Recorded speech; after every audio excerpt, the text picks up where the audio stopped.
On another topic, over the weekend, Vice President Sara Duterte visited the earthquake victims in Sarangani. And habang ina-address niya yung crowd, she quote-unquote jokingly said na ang mga masamang damo matagal mamatay, BBM. Sinundan niya ito ng statement na umuwi na tayo, baka suspended na tayong lahat dahil grabe talaga silang mamersonal. Dahil daw po mahilig mag-suspend ng mga opisyal ang administrasyon sa mga nagkikriticize dito. Yusek, isang buwan na lang bago ang nakatagdang SONA ng Pangulo. Kamusta po ang paghahanda po? Naghahanda naman po. Naghahanda naman. Of course, definitely. Alright, follow-up question po. Last SONA, ang pinaka-magical word na binanggit ng Pangulo ay mahiya naman kayo. Ang tanong po ng bayan, nahiya na po ba ang sino man dapat na mahiya? At kasunod po na tanong, may katagang galing sa palasyo, managot ang dapat managot. Considering the fact na hindi pa rin nahuhuli po si former Congressman Zaldico, na-achieve na po ba, confident po ba yung palasyo na nakamit na yung hangarin sa transparency and accountability? Patungkol po sa unang tanong, tungkol sa nahiya na ba sila? Hindi po ang Pangulo at ang Palasyo makakapagsabi kung nahiya na sila. Dahil yung iba naman ay hindi pa umaamin. Pero sa tingin natin yung mga umamin at nagsoli na ng mga milyon na pera, tingin natin ay nahiya na sila. Pero ang managot ay dapat na managot. Of course, nandyan pa rin po, absolutely. Yan ang nais ng Pangulo. Managot ang dapat na managot. Pero hindi man nahuhuli, tama po ba? Ano yung sabi niyo? Si Zaldico, di man pa nahuhuli si Zaldico.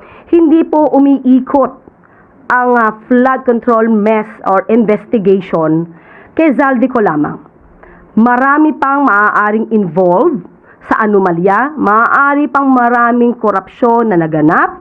Nandiyan na nga yung binabanggit ni dating Congressman Andaya na 2018 pa lang ay mayroon ng issue tungkol sa flood control projects at mayroon na ring issue tungkol sa ghost projects ng 2020.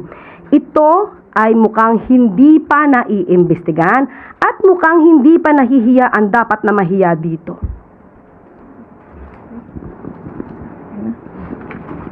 May sunod na tanong mula kay Tina Maralit, The Manila Times. May follow-up question yata. Sino po ba ang binabanggit ni Congressman Andaya na hindi naimbestigahan at hindi mga napanagot? Taong 2018, taong 2020, sino ba ang napanagot? Sa panahon lang po ni Pangulo Marcos Jr., nagkaroon ng malalimang pag-iimbestiga patungkol dito. Tina? Yeah, good afternoon, ma'am. Ma'am, the President yesterday mentioned that muli na pong magkakaroon ng pondo ang flood control projects. Isasama na po ito sa National Expenditure Program for 2027. Kasama na po ba dito yung mga pinahintong questionableng flood control projects? Depende po. Kasi kung yan po ay talagang project at nahinto lamang dahil sa hindi ginawa, naging ghost projects, pero kinakailangan gawin, kailangan po pondohan. Paano po kaya masisiguro na hindi na po mauulit yung massive corruption na nangyari in the past? Yan po ang pangako ni Pangulo Marcos Jr. and of course, nandiyan naman din po si Secretary Vince Dizon. Lahat naman po ay nakamonitor, pati po ang DBM ay hindi naman bibigay agad ng pera kung hindi po tama ang magiging proyekto. Yun, ma'am. Ma'am, on another topic, over the weekend, Vice President Sara Duterte visited the earthquake victims in Sarangani. And habang ina-address niya yung crowd, she quote-unquote jokingly said na ang mga masamang damo matagal mamatay, BBM. Sinundan niya ito ng statement na umuwi na tayo, baka suspended na tayong lahat dahil grabe talaga silang mamersonal. Dahil daw po mahilig mag-suspend ng mga opisyal ang administrasyon sa mga nagkikriticize dito. Ang reaction po. Ang Pangulo, ang administrasyon na ito ay tumutupad sa batas. At least, ang sabi niya ay masususpend kung nakikriticize Alam naman natin na kinakasuhan lang naman kung nagkakaroon ng fake news, nagpapakalat ng fake news. Kung sinususpend, wala pa po akong nabalita ang sinuspend. But, if ever may masuspend, kritiko, at least, hindi na EJK. Buhay pa rin. Patungkol naman sa sinasabing masamang damo, madaling mamatay, BBM, sa aking pagkakaalam ay nabanggit niya si dating Pangulong Duterte, kinukwento niya about this. So, tama naman na masamang damo ang pagkakadescribe niya sa kanyang ama. Dahil, sino ba ang umamin na siya ay pumapatay? Sino rin ba ang umamin na siya ay nagnanakaw ng pondo ng bayan? Sino rin ba ang umamin at tingin po natin ito ay nasa lahi na nila? Sino ba ang umamin na may assassin? Sino ba ang gumagamit ng marijuana habang siya ay presidente na? Yan naman ay inamin lahat ng kanyang ama.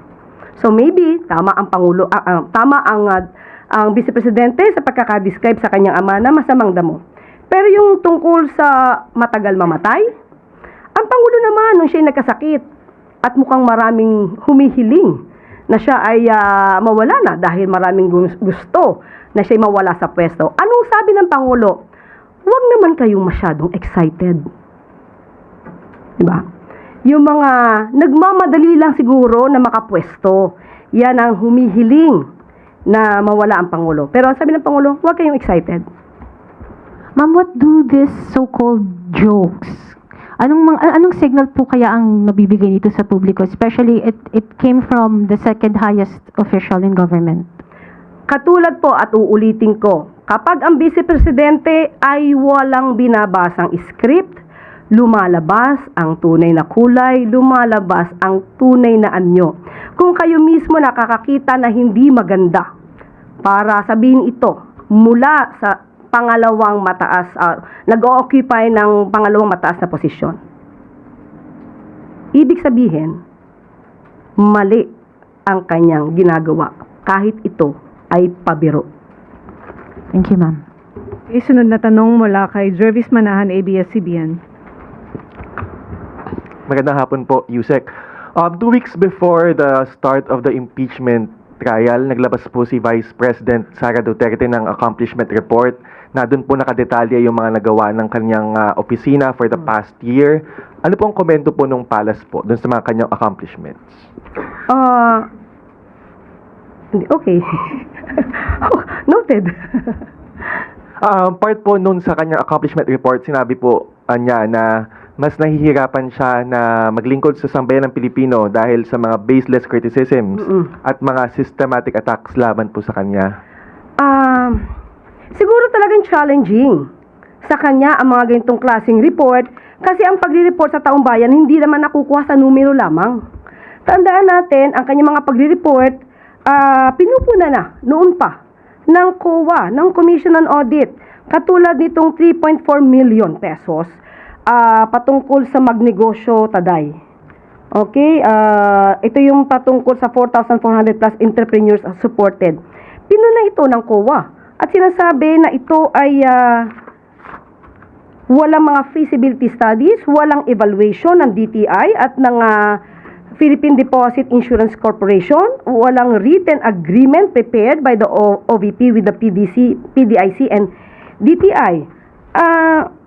Mga bagay na dapat na isinasagawa, otherwise, ikaw talaga ay mapa-flag ng COA. At meron pa po mga na-flag na mga tungkol sa distribution ng mga ayuda. Kulang-kulang ang listahan ng mga rice beneficiaries, walang mga situational reports or mission orders na magsusupport sa pamamimigay ng mga ayuda. So, tingin natin hindi po natatapos ang pagre-report sa numero lamang na nakikita natin ngayon, kundi dapat ito ay mabigyan ng basihan kung totoo bang ito ay naipamigay dahil marami na pong naibalita noon na may mga ghost students, ghost vouchers, ghost school materials, ghost food packs. So, sabi nga natin, dapat makumpleto ang report, hindi lamang sa numero. Kaya it would be very challenging for the Vice President. Sunod na tanong mula kay Ivy Reyes, Billionaire News. Hi, ma'am. We know the palace doesn't want to intervene in the impeachment trial of the vice president, but what does Malacanang make of the defense team's wishes to omit or remove 28 documents from the prosecution's presentation of evidence? Isa po rito yung SALN ng bise on specific years, and we know how much value a SALN holds as seen in the conviction of Corona before. Katulad ng sinabi mo, hindi naman makikialam ang palasyo, ang administrasyon sa magiging trabaho po ng Senado. Pero sa ating pagkakaalam, ito yung pinaka-core. Ito yung pinaka-meat ng kaso, ng complaints laban sa kanya tungkol sa di umanong unexplained wealth. So, kung pinapatanggal niya ito, papaano niyang maipapakita sa bayan na siya ay tuwid at malinis at walang unexplained wealth? And follow-up lang po dun sa pagtao niyo po ng reasonable dun sa edad na 12. Is that a confirmation that Malacanang is for the lowering of the age of criminal liability? Wala pa po na pag-uusapan tungkol sa edad. Pero ang sabi nga natin, kung ano man ang maibibigay na version ng Kongreso, at titignan po yan ng Pangulo. Pero sa ating pagkakaalam, yes, open ang Pangulo kung mabababa man ang edad po. Okay, sunod na tanong mula kay Maricel Halili, TV5.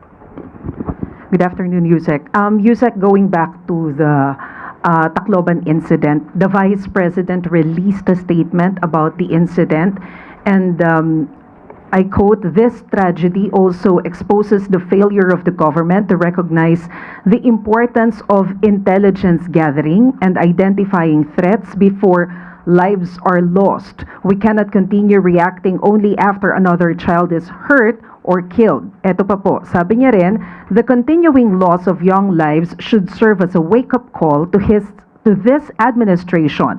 The government must act now to make our schools safer and to better protect our learners." Your comment on that, ma'am?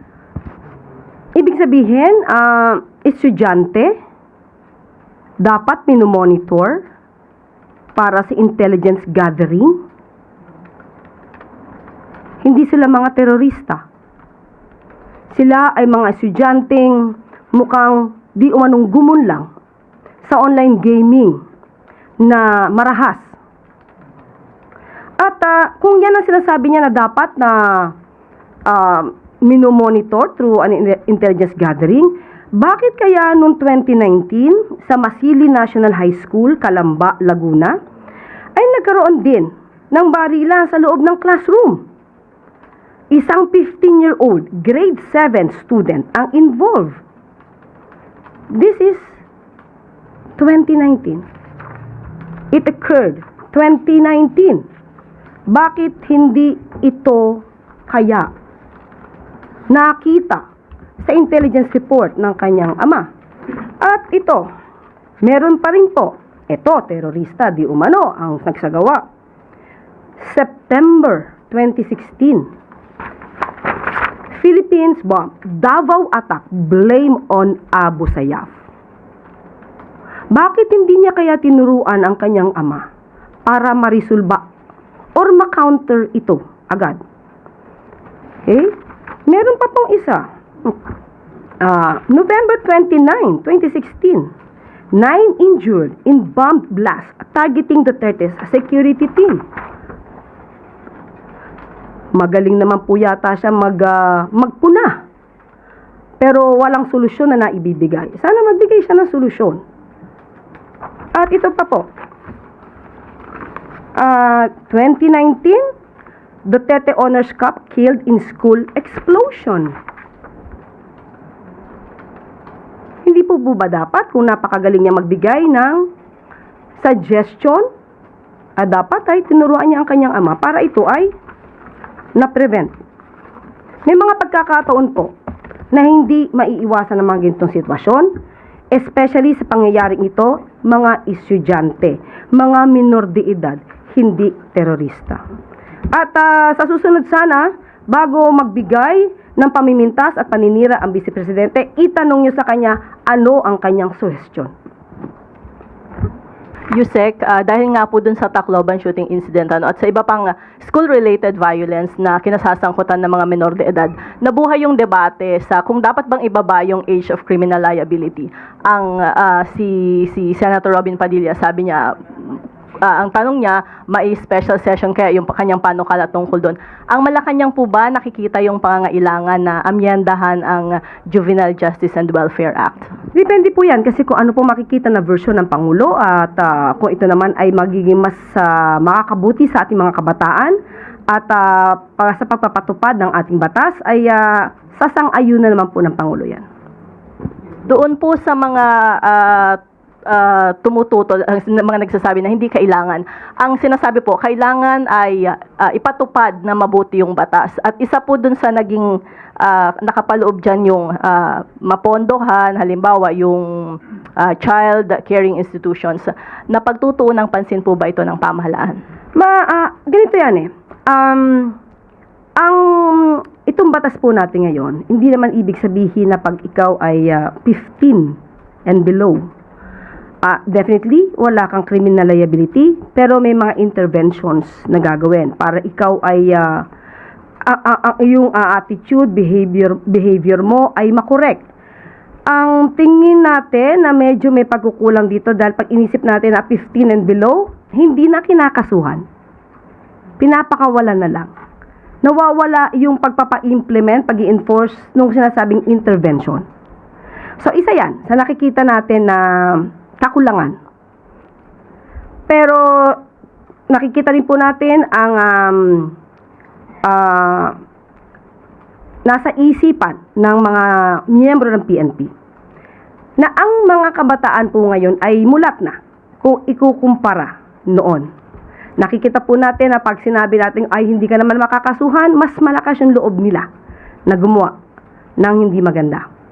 So, ito naman po ay hindi lang sa gobyerno dapat manggaling, kundi pati sa mga magulang, sa mga guardian, sa mga guro, kung paano natin din ihuhubog ang ating mga kabataan, lalong-lalo na ngayon na talagang medyo mararahas yung napapanood natin sa social media.